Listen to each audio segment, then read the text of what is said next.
What the hell is wrong with Minnesota?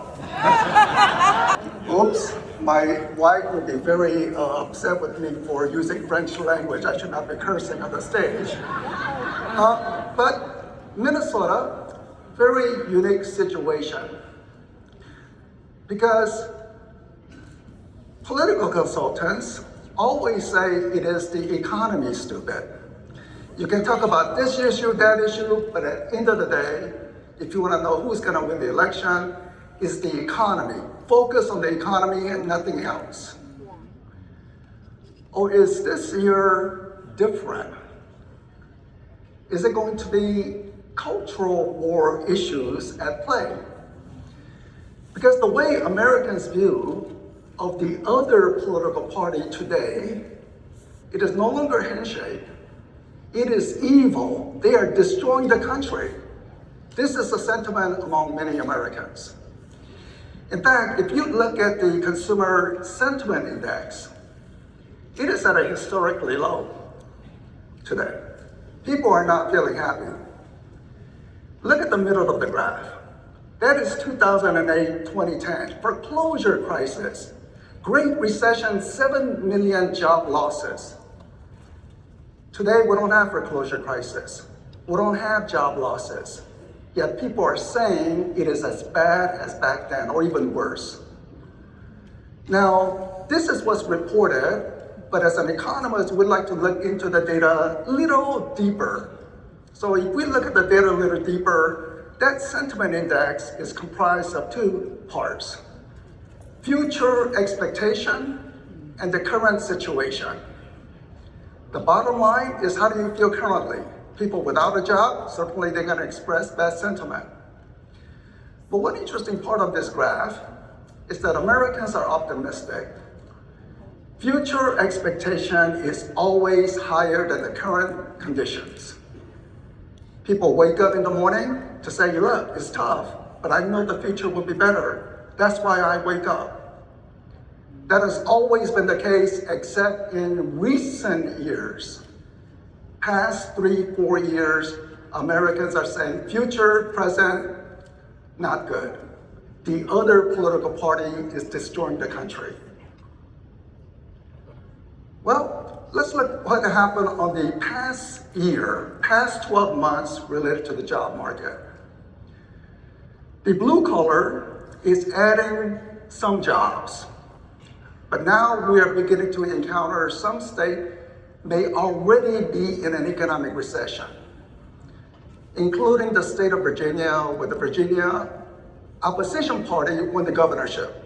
And I believe Governor Spanberger will be the opposing party statement after President Trump's State of Union today. So maybe there is some economy as to how people vote, but you can look at your state as to whether positive or negative. I will make an easy prediction. DC will go Democrat. DC, city itself, thought it was recession-proof all the way up to pre-COVID. No cycle, straight up. Then COVID hit, decline. So if you are a federal government employee, but you are receiving paycheck in West Virginia because you can work remotely, it's counted as West Virginia employment. It tried to recover a bit, then Elon Musk came to Washington, and he slashed it away. Elon Musk, his belief is there's a lot of wasteful government spending, and furthermore, if government is spending a lot of money, some people will view all that faucet of money coming out of the government. It will attract people who want to commit fraud. Set up fake business, let's get some dollars off it. Only way to get rid of it is slash away government spending.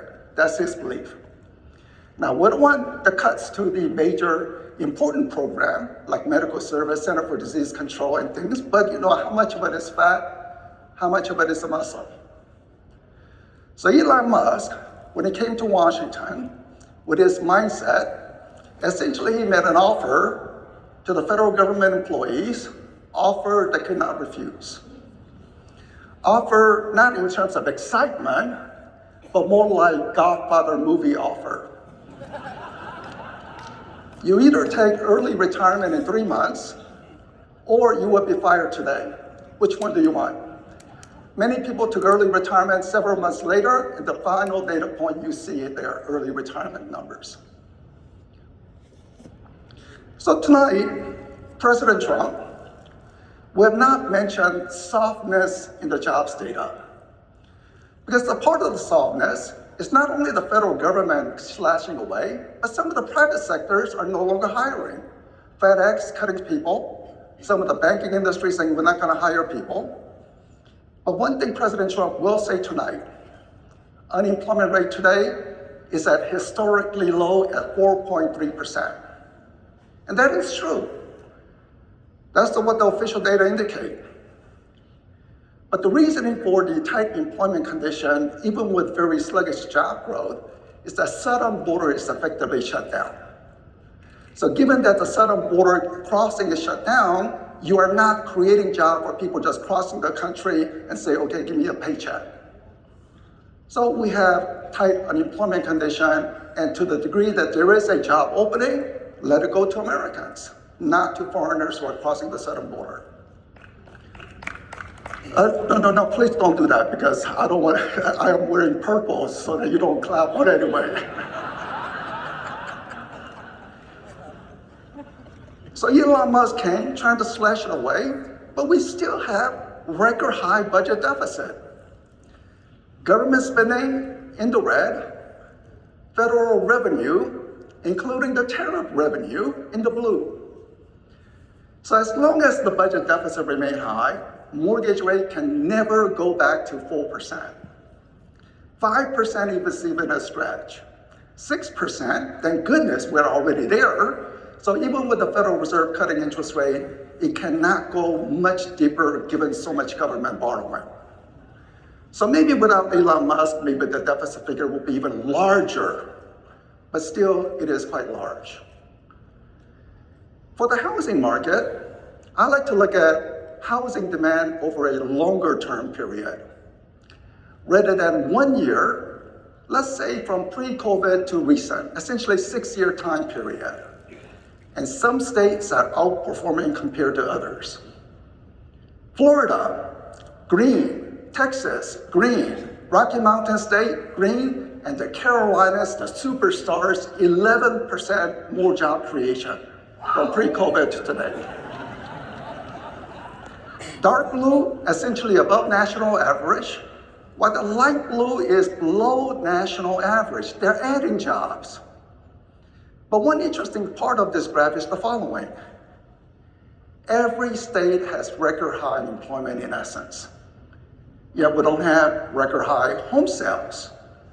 So you can view it as essentially pent up housing demand that could be released to the market, assuming more inventory comes to the market, more supply, and interest rate declines somewhat from the current levels. But let's look at Ohio. I mentioned record high employment from pre-COVID. But if you stretch it out for a long period, essentially they have same number of jobs today as 25 years ago. Little cycle, but no net new job addition from year 2000 to the current. But let me show you the state of Ohio before year 2000, before China came into the World Trade Organization, when China received some special preferential treatment. Ohio was booming. Then once China came in, World Trade Organization got special preferential treatment. They could place tariff on other countries, but other countries said, no, we're not gonna place tariff on you. Well, Ohio really suffered since that. Just for fun, here is the employment condition in the Danish Virgin Island, or used to be called Danish Virgin Island before America purchased. Now, when you go to Virgin Islands, because it's US territory, even though it feels like a foreign country, you land in an airport, you can quickly get into the limousine car and go. So a nice place for, say, Jeffrey Epstein to have his island. I have not looked at all the files. I don't intend to. But I can guarantee you one person who has not visited the island. J.D. Vance. Why? He grew up surrounded by hillbillies. And from Epstein's perspective, hillbillies are ignorant, they're to be ignored, they are nobody. Well, actually, let me go back. Why can't I go back? Just there. Because of that, J.D. Vance sort of grew up in a different environment. He can ask questions that no one is asking. For example, at least according to one of the country music lyrics, people in West Virginia, they went barefoot. They may have a shoes in winter if they sold a hog. But in Norway, they can get the most fancy ski equipment and win gold medals. And J.D. Vance is asking, why is America paying for their defense when Americans are suffering here? Or he may ask the question, why are the French citizens retiring at the age of 62 when Americans have to work through age 66, 67? So, and France now paying for national defense, expecting America to cover their national defense. So when J.D. Vance, as a top US official to come to Olympics, he would receive the loudest boo in the history. Because Europeans don't like him, how he's thinking, how he's creating things. This is Arc de Triomphe in Paris.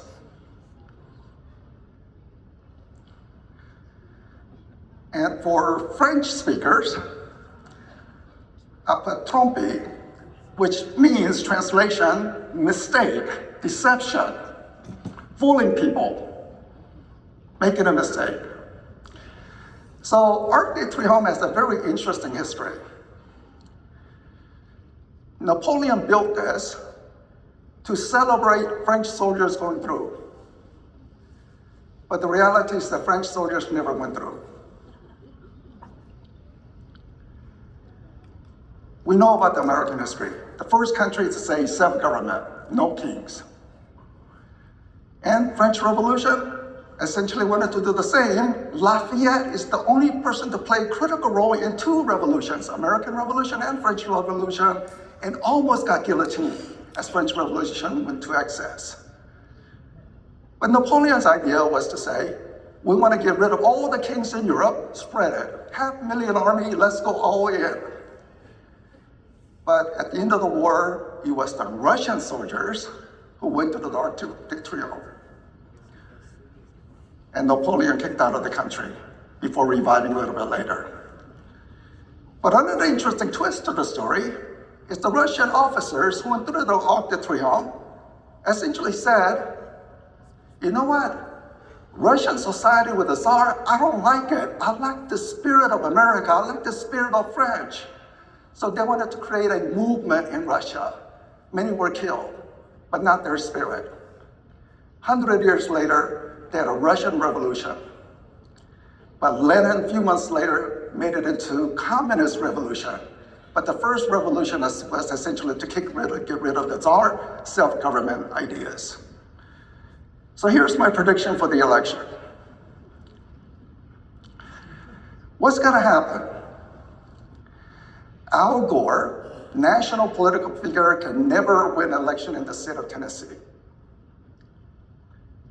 Tim Walz, national figure, he may never win the state of Minnesota. Is Minnesota going to turn red? Maybe not this coming election, but steadily. Or Ohio, where he has been trending solidly Republican over the years, but now there's a huge immigration population, especially in Columbus. When the immigration population begins to vote in a way that turns blue. So Ohio becomes permanently blue. So this is something to watch out for. I don't think this coming election, let's say in the following election. Or it could be the third bullet point. Is America made great? Arc de Triomphe, and it's going to be a blowout election in favor of President Trump. Or is it Arc de Trompe, which is a big mistake and a blowout election against President Trump. So let's see how it goes. Thank you for entertaining me on a subject that I'm not truly expert, but thank you very much. Please welcome our PAC fund.